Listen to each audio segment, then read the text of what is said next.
তিনটা মেয়ে হয়ে একটা ছেলে হয়েছে। আগে এক বড় মেয়ে আছে, 10 বছর পর আর কি বাচ্চা হয়েছে।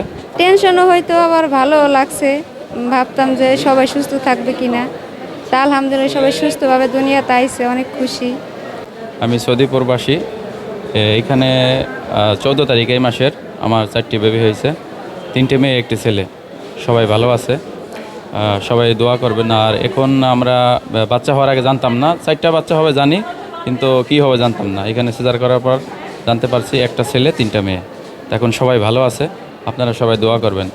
আর আমি সৌদি আরবের প্রবাসী বাংলাদেশের রেমিটেন্স যোদ্ধা, সেই হিসাবে যদি আমাদের সরকার থেকে কিন্তু আর্থিক সহযোগিতা করতো তাহলে, কারণ বাচ্চাদের লালন পালন করার জন্য 4টা বাচ্চা অনেকটাই সমস্যা।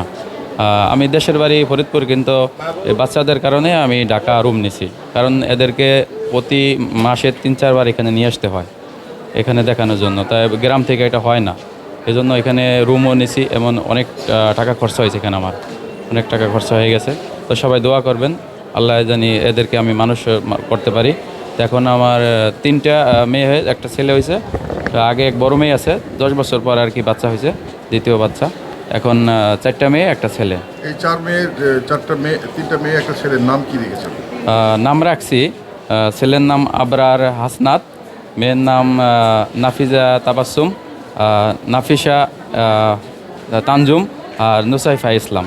নাম মোস্তফা চোকদার, গ্রামের বাড়ি ফরিদপুর। আপনি কত বছর ধরে সৌদি আরবে থাকেন? সৌদি আরবে আমি অনেক বছরই থাকি, তবে ফ্রি ভিসা তো যা ছিলাম আগে, অনেক কষ্ট, অনেক টাকা পয়সা মাইর খাইছি। এখন আর কি একটা কোম্পানিতে আছি, নর্মালভাবে একটা জব করি আমি। দেশে আসলেন কবে? স্ত্রীর এই খবর শুনে আমি 4 তারিখে আসছি। 4 তারিখে আসছি, 9 তারিখে হসপিটালে ভর্তি করছি, 14 তারিখ রাতে সিজার হয়েছে। আপনার এই সন্তানের আগমন উপলক্ষে আপনার বাবা মারা কেমন খুশি, শ্বশুর শাশুড়ি ফ্যামিলি কেমন? সবচেয়ে দুঃখের বিষয় কি, আমার মা বাবা নাই। মা বাবা দুজন 2020 সালে মারা গেছে। তারা থাকলেও অবশ্য অনেক খুশি হইতো। আর এখন শ্বশুর শাশুড়ি আছে, তারা অনেক খুশি।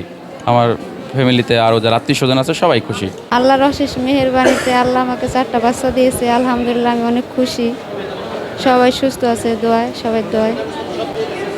এখন 4টা বাচ্চা আল্লাহ যেহেতু দিছে, মানে কষ্ট তো একটু হবে লালন পালন করতে। আবার মানে খরচের একটা টেনশন আছে, জানতাম না, মানে পরে আর কি পরীক্ষা করার পরে জানছি। তো টেনশনও হয়তো আবার ভালো লাগছে, ভাবতাম যে সবাই সুস্থ থাকবে কিনা। তা আলহামদুলিল্লাহ সবাই সুস্থভাবে দুনিয়াতে আইছে, অনেক খুশি। নভেম্বরের 14 তারিখে হয়েছে। আর ছেলে বাবুকে আগে পেয়েছি, তারপরে 3 মেয়ে। ছেলে বড়? জি জি, ও খুশি। মানে আমি একটু নার্ভাস, তো এই কারণে কথা বলতে পারতেছি না। মানে একটু নার্ভাস, তো এই কারণে কথা বলতে পারতেছি না। আলহামদুলিল্লাহ অনেক খুশি।